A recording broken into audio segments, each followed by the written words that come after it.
I know that everybody's going to be filing in here. So we'll give you guys a couple minutes to get situated, get your cup of coffee, and then we'll get started with the presentation. So just a little bit about me, Andrea, RebelMouse, and Communo.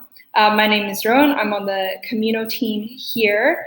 I'm based in Calgary. Just wondering where everybody else is based right now. If you just want to send where you're listening from, if you're listening in Calgary and Canada, or if you're down in the States in New York, we would love to hear. And now just a little bit about Andrea and RebelMouse. So Andrea is the founder and CEO of RebelMouse. RebelMouse is a better platform for brands and new media companies. The company has built two of the biggest new media companies to date, the Dodo and Axio, and powers United Airlines News Hub. Before launching RebelMouse, Andrea was a CTO of Huffington Post, and Andrea is also on the consumer advisory board for American Express, and is also an advisor of Lear Hippo Ventures. You're going to have to correct me if I said that wrong. You did it perfect. And Andrea, fantastic. Andrea is also proudly and openly transgender. Awesome. Did you want to say anything else to the crowd before we hop in and get started, Andrea? No, thank you for the beautiful intro, Rowan. So, great.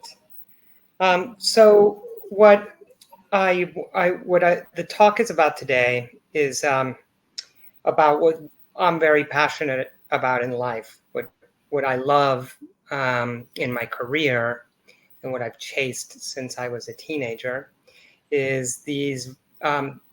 It's a little weird in COVID to use these words like viral and contagious, so I apologize for the insensitivity of it. But really, how ideas spread quickly and organically. When you trace the history of civilization and humanity, the speed with which ideas can spread and be shared and evolve and iterate is directly tied to how quickly we've advanced as a society. So there's some fascinating books and studies about how when everything was really spread out and everyone was kind of on farms and rural, it took a long time for ideas to spread. And when cities started to form and become densely populated, suddenly in cafes, in restaurants, all these things, gatherings, people could more quickly exchange ideas, and we started to more quickly advance our understanding of ourselves, of the world, the universe, and reality. And of course, we're on this tremendous arc because of technology where every year we're exponentially more quickly able to share and spread ideas. My passion has been, of course, how these spread through technology and the internet, because it is the fastest way for ideas to spread. We are at an interesting point for creators, and that's why this title of the slide is How to Break Through the Noise, where we've gone through a transition of clergy who knew how to write, and they had to handwrite books. I just got a little notice that my network might be unstable, but it's...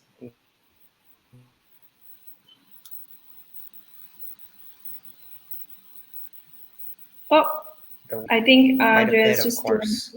But as everyone's aware, now anyone can be a publisher. And you used to have the capital to have this printing press. But now anybody's tweet, anybody's Facebook post or Instagram could be the thing that we all see. And understanding what breaks through the noise and why is something that's constantly evolving. What's really interesting is that it's always about the moment and the time. So something that went viral a year ago is very unlikely to go viral now. And the people who are best at this do follow formulas that are repeatable, but they're very in tune with what people are thinking now. At Huffington Post, I learned a lot from Ken Lear, who was one of the founders of Huffington Post. In my mind, he was the founder, really, who brought in Jonah Peretti, and then Ariana joined. But Ken Lear grew up in PR. And I think it's really important for creators. For me, I learned a lot from Ken on what I thought PR was, public relations. What I thought PR was I'm here. Can you get someone to write a story about it? And what I learned from Kenny was that actually really sophisticated next level PR is you're here, but if you get here, the story writes itself and everyone's going to write about it. And so what he just naturally was so good at, and of course, Jonah Peretti, who I work very closely with at HuffPost because he was one of the co-founders, he and Kenny and I had worked on contagious media research labs and projects before. So they were both extraordinarily good at this innate instinctual sense of what people are about to talk about. At HuffPost, the headline at the top of the splash in the early days, Catherine Zaleski, who's actually my wife, co-founded a company with her called Power to Fly, and shameless promo for them, but it's about diversity and women being connected to beautiful jobs. So it's not shameless. Powertofly.com. You should join and hire women, or as women find awesome jobs there. But Catherine and Kenny would work really closely, and Kenny would always be working on the headline that when you saw it, it was ahead of the conversation. It set the conversation and it defined how we would think about it. So when you think about what drives viral content, there's all these channels that we have. The most important channel, though, is actually just strip it out of SEO and social and technology completely and think about it. What is always helpful to me is kind of the early way that Jonah Peretti thought about it. And he did the Nike sweatshop emails, which this was in 2000, so I'm sure it's been forgotten in everything that's happened since, but it was a really defining moment when anyone who was interested in contagious media. He did a really cool thing, and he asked, Nike said you can write anything on your sneakers. So just type the words in, we'll send you sneakers with that written on it. So he asked them to write sweatshop. And they said no, and then he had hilarious interactions with the legal team who were squirming to try to define why no. He published the letters with the legal team, and 3 days later, he was like on all the USA Today, Good Morning America, all these shows. The trick, and this is how in the early days when Jonah and I and others in the contagious media research lab that Jonah and Kenny set up were working on things. The idea is that you create something that you send to 5 friends, and that should be enough. This was before Facebook, before Twitter. Google was there for sure, but it was early days when we think about the infrastructure we had now. Going back to that mentality of, if I send it to 5 friends, would I end up on the morning shows? Would I end up on TV because of it? Is a really interesting intellectual game to go through. When you get into why people share, so that in that game, it has to work so organically that you just send it to 5 friends and don't say, and I'm begging you, please share, because there's a lot of sharing that happens on the internet now that is like, please, I have a GoFundMe, you've got to support this, or all these other things. But organic shares are the most interesting, deeply organic. When you break down why people share, MIT, and I should figure out the study, to reference it better, but I read this in something MIT published, MIT Technology Review, I think. And they talked about the reasons people share, and they were right about everything. They're kind of boring reasons, but they're right. And we share to reinforce identity. So for example, as a trans person on Twitter, I'm Andrea, Breanna, NY. I live in New York. And I'll share a lot of things about what's happening to the trans community. And it's something that matters a lot to my identity. We also share to be kind of like show what we're experts at and show we're ahead of the curve. So I work with Google and Facebook for so long and obsess about it. So Google releases a change to their page speed algo or their search algo, and I'm going to share what they just did as early as I can. And it's kind of reinforcing that this is something that I care about, I'm passionate about, I'm an expert on. The most powerful reason that people share, MIT didn't put in their list. And it's the thing that when you think about deeply organic stuff that goes viral, is the most important one. And it's what I call the inability to move on. And what it means is that it's something deeply human, which when we see something, there are some things we see that when we see them or when we experience them, we simply can't move on with our day until we share this with someone else. So to give a more elegant example, I was in Granada when I was in my early 20s. I had broken up with a girlfriend. I was going through a breakup. She had meant a lot to me. Granada has the Alhambra, and it's in spring, such a gorgeous and such a romantic city. I got there at night. The next day, I walked through Alhambra, and by 5 p.m. I left because I couldn't be there alone. I just couldn't, I couldn't enjoy it. I knew I had to come back when I was in love, and we could go look at the mountains and share, and the architecture and share it. So I just had to leave. There was no one that was right for me to share that with. A more crude example, but one we can probably all relate to, is that for some reason, and this goes to the instincts that we all have as humans, and this deep moment of sharing. If you, for example, open the fridge and smell the milk and it's disgusting, if there's someone nearby you, 99% of the people, 99% of the time, will give the milk to the person and say, smell this. And it's the experience you just had, it was so intense, so crazy. You had to share it. And of course, these happen for beautiful things, for things that disgust us, etc. But when you do something that's truly viral like that, it's very hard for people just to see it, say, huh, and move on with the day. The stuff that truly goes, that dress that was either gold or blue for people, it was such a mind trip that we just couldn't, as people, we just couldn't move on until we shared.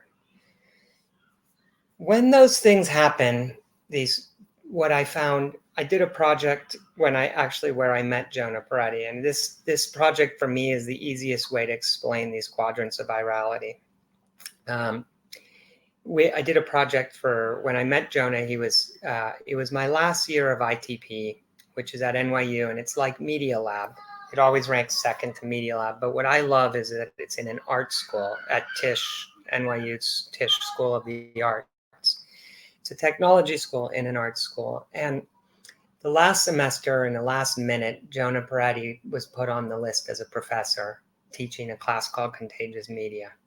And he did this wonderful setup, which was that he said, this is not about technology, actually. And I don't want you to do complex programming or coding, anything like that. This is about creating something that goes viral.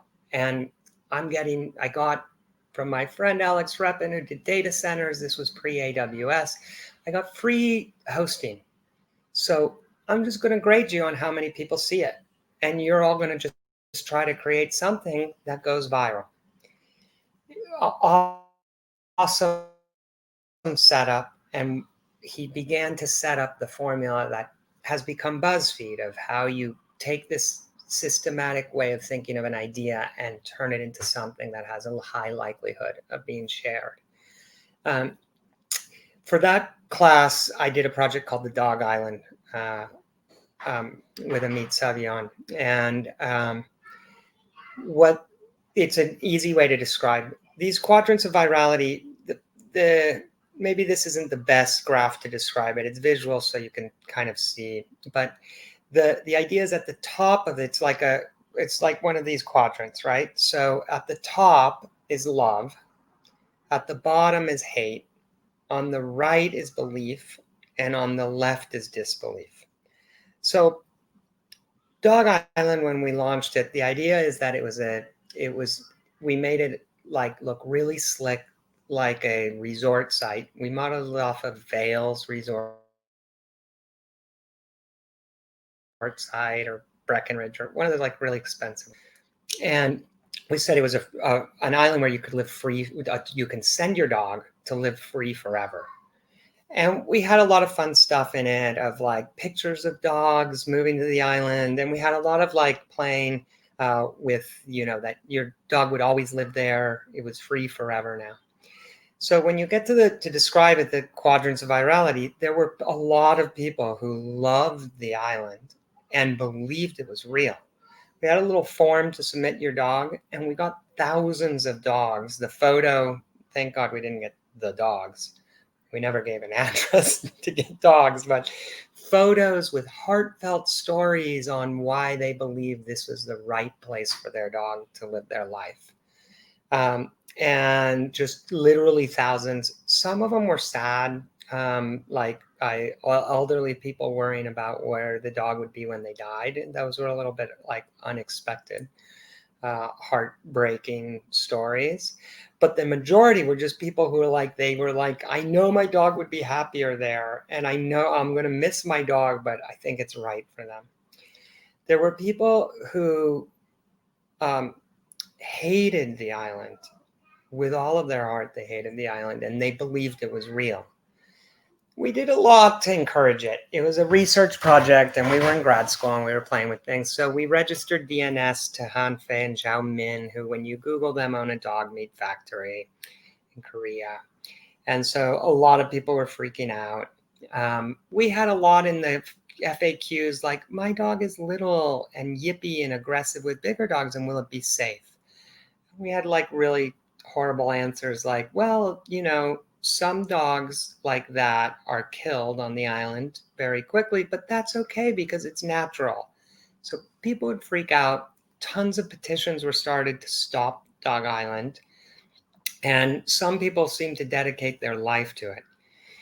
24 hours after we launched Dog Island, and the way we launched it is we put 4 apartments on Craigslist, and to get different demographics. So for those of you who know New York, we had one in in Williamsburg to get the hipsters. We had one in the Upper East Side to get kind of like, the preppy people.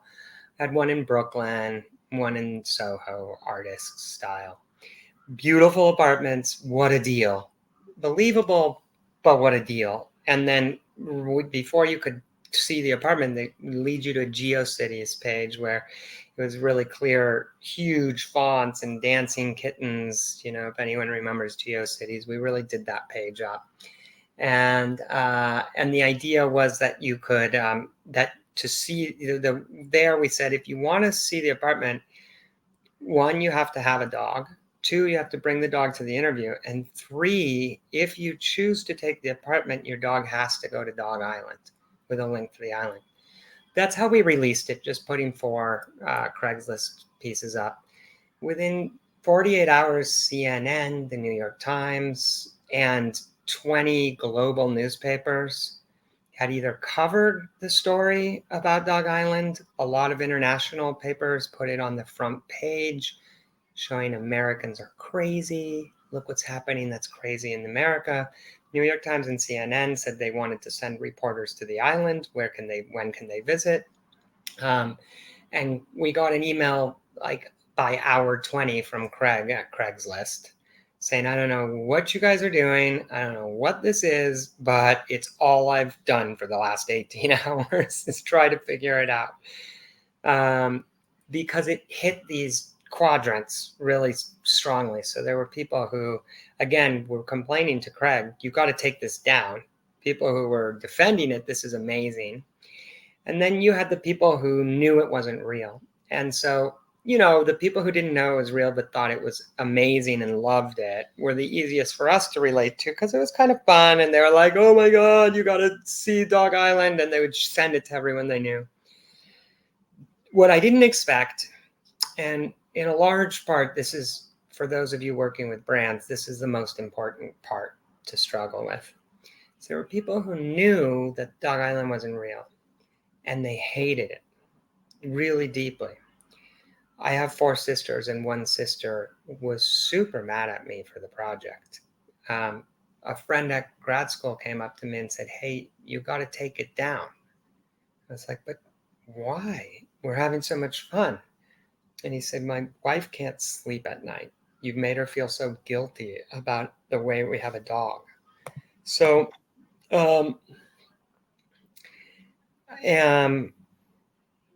I see, by the way, Macy has, do you recommend a question? I like this being interactive, so please go ahead and ask questions there. The virality quadrants, it's a perfect question, Macy. Thank you for asking it because it's exactly where I'm getting to. What happens to brands is that when you do creative brainstorms, we all want people to love and believe in us. And when we see people hate and disbelieve us, then we dial it back. But for Dog Island, it was so extreme and so clear. And then every project, HuffPost, for example, every project I've worked on since that has gone viral, can relate it to HuffPost in a moment, has always done this. In the center of the quadrants, right there at the point 0 there, what is boring. And no one cares. They don't bother to believe in it or love it or hate it or anything. It's just boring. And it passes through. It's like 99% of the tweets we read or Facebook posts or Instagram. You just like, oh, maybe you know them and you like, but you will never remember them. For brands to have truly successful campaigns, they have to stand for something, which means that someone is going to hate them for it or disbelieve them in them, either way. So the most successful brand campaigns are brave. And it's really important in the work we do, especially now, that it is something that you believe in. Dog Island was a research project. It was an experiment. It's not like stand behind Dog Island and now I wanted to do those for the rest of my life. If you fast forward to HuffPost, people had that same reaction. In fact, at a New York Times party I wasn't at, but a friend was there. This is a dinner party, all New York Times, Washington Post people. At one point, HuffPost was so polarizing to this group of people that they said, the word came up at dinner. Someone said HuffPost, and it was as if someone had said Voldemort. Unfortunately, J.K. Rowling is transphobic, and so I try not to reference her or her work anymore. But the story I thought was very useful in understanding that people I hope you don't hear my 3-year-old downstairs screaming. We have 4 kids, my wife and I. But people believed HuffPost was the future and loved it. And people hated it and thought it was the future and thought it represented the end of journalism, which was silly, by the way. And people didn't think we were going to be anything but loved it. Like, it's just a fun little blog. It'll never be anything. It's not going to be anything. And fuck those people. It was very polarizing. but it stood for something I was very proud of. You know, Obama, when he got elected, it was the front page of HuffPost that was shared first. We stood for something that we could be proud of. And I think the idea, when at RebelMouse, when we work creatively with brands, we always take them through this as a first step to start setting them up for what do you stand for that you're going to defend. It's obvious now, brands like Ben and Jerry's saying that Black Lives Matters in a way that is actually meaningful, not just a black square, not caring if they're going to lose some of their customers. Those things that actually matter to the brand and can be fun and playful sometimes, or serious and meaningful, can be extremely valuable. And there's nothing as valuable for brands as organic spread. It's free money. That's what winning a top search phrase comes from these days, is by creating something that's fast page speed and follows Google's algos, but really importantly, that people actually share. They link to it from Facebook, from Twitter, from their blogs, from big websites, etc. In my next slide, I did the belief, love, hate, and then at the center is boring, in case that was hard to follow. So really what I always loved about working with Kenny, and he was amazing to work with on product. I ran design and product at HuffPost. And we'd work on something, send it to Kenny for his approval. And his default, what he realized that by default, humans are boring. We're all boring. I'm a very boring person, actually. And most of us are boring, and that's fine. Like when I'm in line at an airport, when hopefully that can happen again with the kids, I'll tell them when we're in line, this is a boring part. Just make it boring. But when you're trying to do something meaningful, you have to really think about that. So we'd send a design, and he'd be like, boring, boring, until it was remarkable. And then he'd say, genius, brilliant. But really, like when you do design, when you do product, when you think about UX, when you think about content, understanding these quadrants and trying very hard to fall out of the boring to do something remarkable is really helpful. So I'm running short on time. I'm going to race through these last slides to give us a little more time. But the process that I think is really helpful is that when this works, you have to have a little team of creative people who actually have fun with each other. Toxic people just absolutely ruin this. One jerk in a little group, it will not work. And when one person feels like they're the creative director and they're the one who owns creativity, that also ruins it. What really works is when there's a group, 2 minimum, probably 5 maximum, and you like each other and you feed off of each other. Very important, you do the yes and game. And this, the brainstorm phase is the yes and phase. That's where no matter what someone says, you build off of it. The easiest example is, let's say I'm in a little group and someone says Trump is awesome. My default reaction would be like, what the fuck is wrong with you? But the way you would do this in the yes and phase is, yes, and he's exposed the deep and systematic racism and white supremacy of the country, and now we're going to have to tackle it.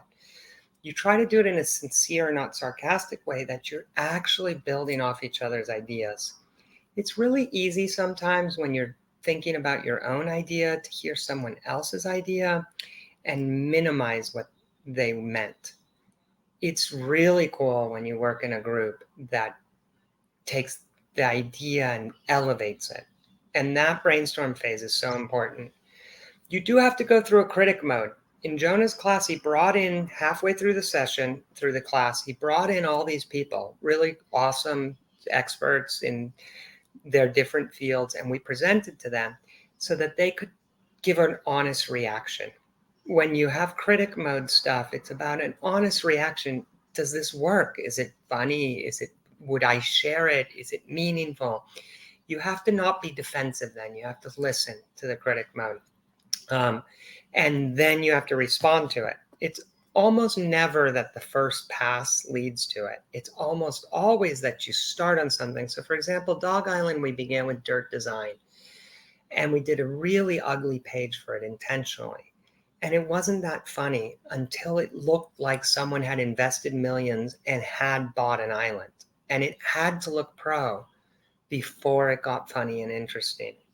So you really have to open yourself up. That the two phases are so important, because on one, you're building each other up. And then on the other, you have the confidence to find the flaws.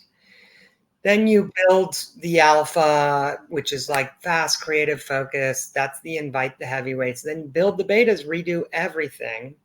And then what is skipped here is that when you know you're ready to launch, and this is very important for campaigns and others, is that you show it to people. And instead of saying, would you share it? And will you share it? And we're going to post it, and I hope you share it. You listen for them to say, oh my God, can I share this yet? And that's when you really know that you can launch it.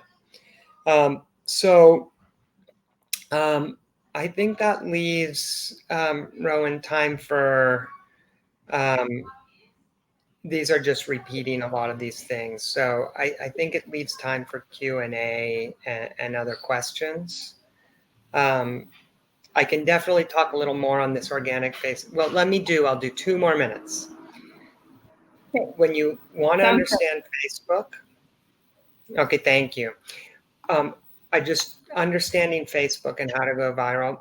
Study the Dodo. Nobody does it as well. I've never seen any stats like the Dodo. Maybe the Lincoln Project, for all of its flaws and pros and cons, is close. But the Dodo understood, and what we did is when we were working on that in the early days with them, is that we started to understand that, and that Facebook is 90 million Facebook pages. So no matter what the topic is, there's going to be a Facebook page or 5 that is obsessed with that topic. They've organized the internet with these free, basically it's like paid editors they don't pay. They let them earn money in some ways, right? We all know that. But essentially, they've organized audiences. So, for example, if you love pit bulls or you love pit bull puppies, itty bitty pit bulls, I think, itty bitty pits is the Facebook page that has 1.2 million fans, and you do a project that involves baby puppy pit bulls, get a share from them, and you're off to the races.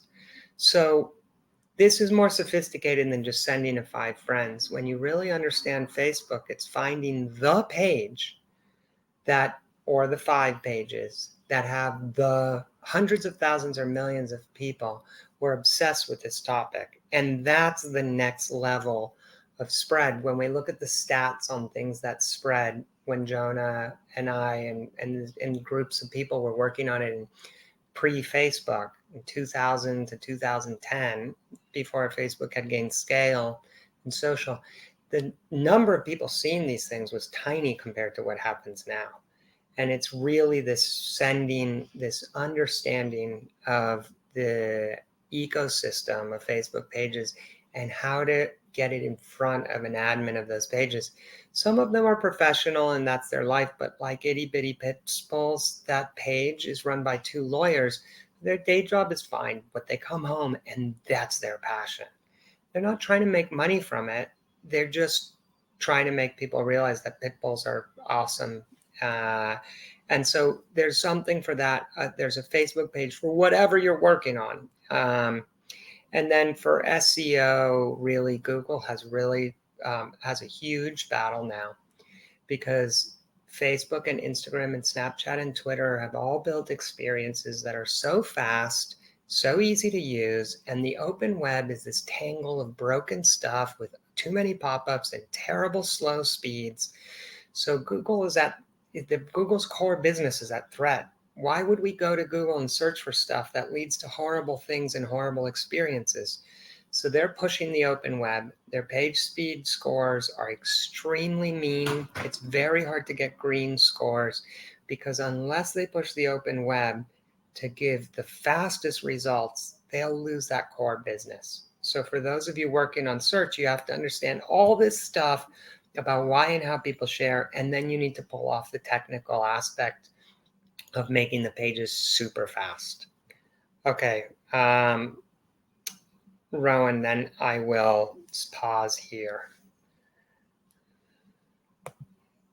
Absolutely. And I just wanted to say thank you so much for sharing all your insight and wisdom with us, Andrea. RebelMouse is actually offering, for those who would like it, a 4-part SEO audit so that you can see your own SEO and you can implement all the changes that Andrea suggested to get that viral content going on your own web page. So you handle the content side and they will handle the SEO side. And if you click that link, it'll bring you to a page where you can sign up and get your own SEO audit. Awesome. Now we'll hop into a Q&A session. Now we did have Macy's Q&A. Do we just want to retouch on it really quickly here? So do you recommend companies exploring various virtual quadrants, or should they stick to one that best suits their brand personality? So what's super important is to not lose your personality in pursuit of the quadrants, but to bring them together and to figure out what it is that the brand is saying, what the brand stands for, what's that message that actually also is viral too. And one way to think about it is, what's the least boring thing you could say about the company? A lot of stuff we do, it's boring. And what is that thing that stands out? What makes it totally unique? How to play with that? Because what you don't want, and an easy way to think about it, for example, we work with United Airlines and we've helped them win huge, important search phrases. What you don't want if you're United Airlines, content for a brand should actually make them money, is the simple way. It's not just about audience. So let's say it's United Airlines. An easy one that we thought of and worked with them in the beginning is that you want to set up the right measurements. So for example, if a post on United Airlines Hub went viral and it was like 12 puppies on skateboards who are too adorable, and that goes viral, that doesn't really help United Airlines sell more tickets or build more brand loyalty. It's just cute puppies on skateboards. So yeah, fun, but if it's puppies who love to fly, and suddenly you have the like puppies in airports or puppies on planes, then you're reinforcing that United Airlines is a dog-friendly airline and that you should trust them if you're a dog person to travel with your dog with them. Then that's actually building loyalty, bringing in new customers. So it's not just when you work in the freedom of let's just do something. But what was really fun about working with Jonah in the very early days of this, nobody wanted to make money from it. We literally, I had a long-term disagreement with Amit Savian, who I did the Dog Island with, because he added monetization to the site. It drives me crazy because that project was pure. It was not about making money. It wasn't about converting data. That was the fun of it. But in the real world, and to Amit's defense, we have to make money from the work we do. It's very privileged to be able to do a project with no intent of making money.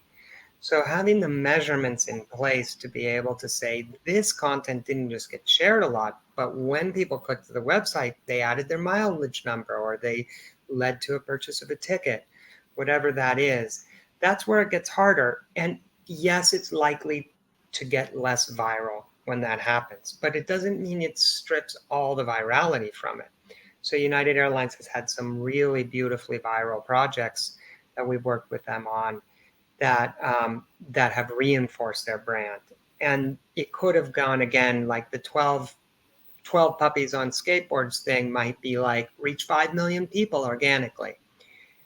But getting the puppies who love to fly, might reach 500,000 people organically, but reach 50,000 conversions. which is so much more interesting than for a brand like United than 5 million people reached and 5 conversions. So it's harder in the brand world, but it's really important to get the brand managers that you're dealing with, whoever owns the brand piece and gives final approvals, to understand that the easiest thing to do would be to get sign off on something boring that will never spread. And the brave thing is to dig deep to find something that will actually click. Awesome. Thank you for that. It's very insightful. I also got sent another question here. It was, are you suggesting that brands need to be polarizing to have viral content? And if you're not, can you provide some examples of non-polarizing viral content?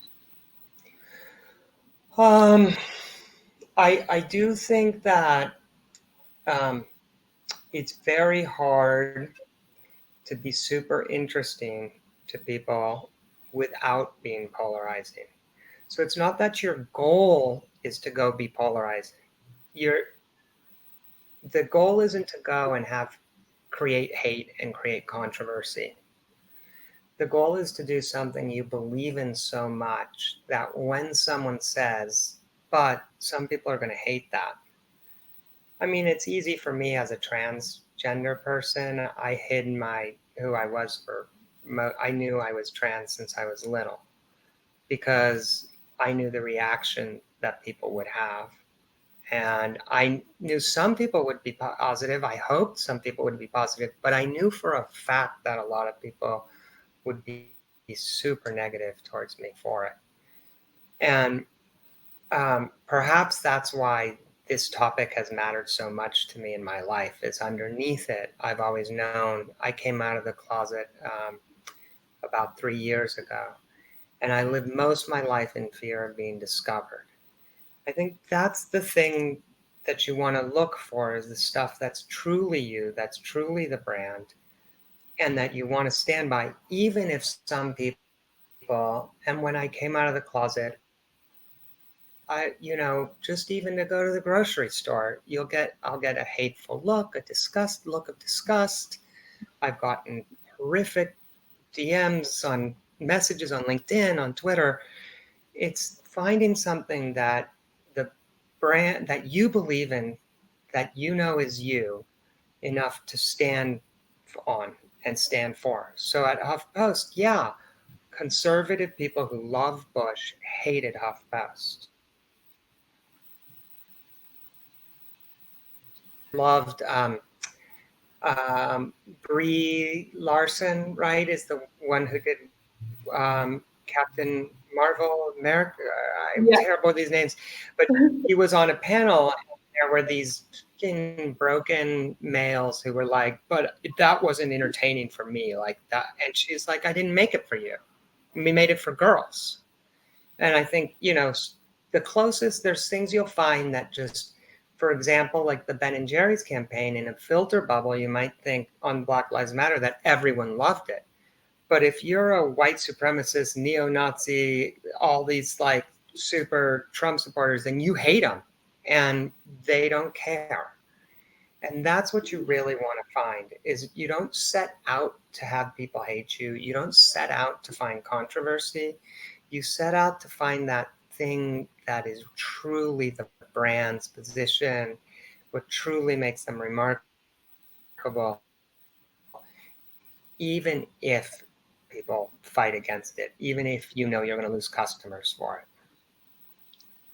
So I hope that answers that one. It's a really interesting and complicated. Thank you. Absolutely. We'll give just a couple more minutes if anybody wants to throw one last question in there for Andrea to answer. We'd love to have one more. I'm trying to think if there's any questions for me. I'm thinking more about the technical side. Let's say you're a freelancer and you maybe are posting, you're a blog writer on a couple sites. How would you suggest to drive viral content for whoever you're writing for? It's a very good question. I think that where we are today is that to understand, because RebelMouse is a platform to build super fast experiences for the open web. But we're not cheap. It's an enterprise solution because it takes a lot of time to do right. And there's just no just simple hack to it. It's a real investment. When you're working with a company that has money, that's where we'd love to work together. But you may do your own thing. There's a lot of ways to approach it. But taking a contagious thing, like Axios is the definition of this. The Dodo went out and chased purely on social. And not purely, but that was a massive focus for them. The focus was the total reach. It's like Jonah Peretti's South by Southwest keynote that he did in like 2014, something like that, where he said, look, our audience on our website's pretty big. We reach 50 million people and we do 500 million page views a month.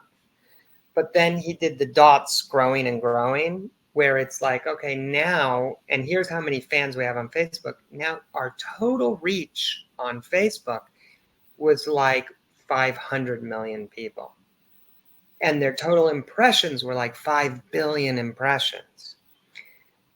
That's really cool. What I loved about Axios is they said, yeah, but that's not a real relationship. That's not actual loyalty. A lot of people who experience the Dodo's content don't even know it's the Dodo. They just saw a super cute animal video. The first story that the Dodo had that was huge was about an orca that was found in nature that was 95 or 103 years old, something like that. And SeaWorld said they only lived till 26.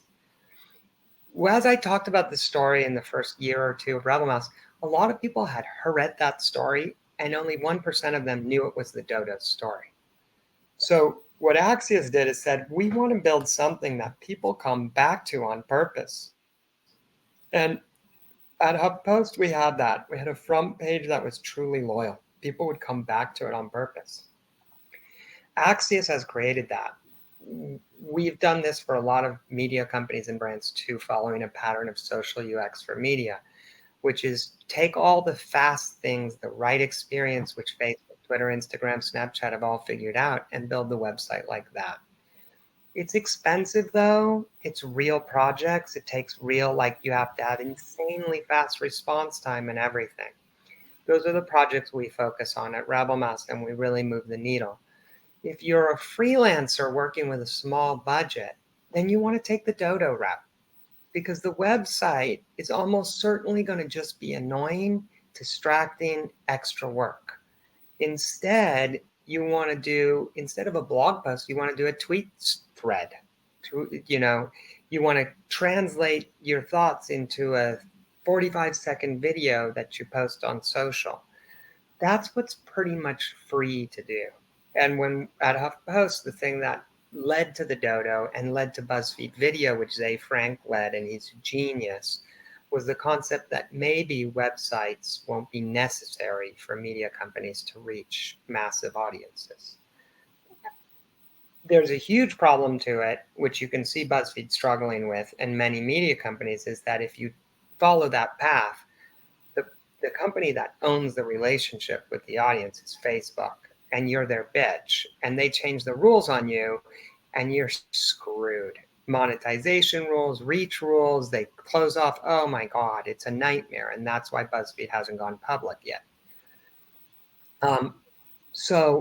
But as a freelancer, embrace it, go with it, and try to use social in this way where the equivalent of telling 5 friends is you put the tweet out and then follow the pattern of the Dodo and look for the super high influence pages that you want to give them a chance to know it exists, this thing, because if they share it, oh, great.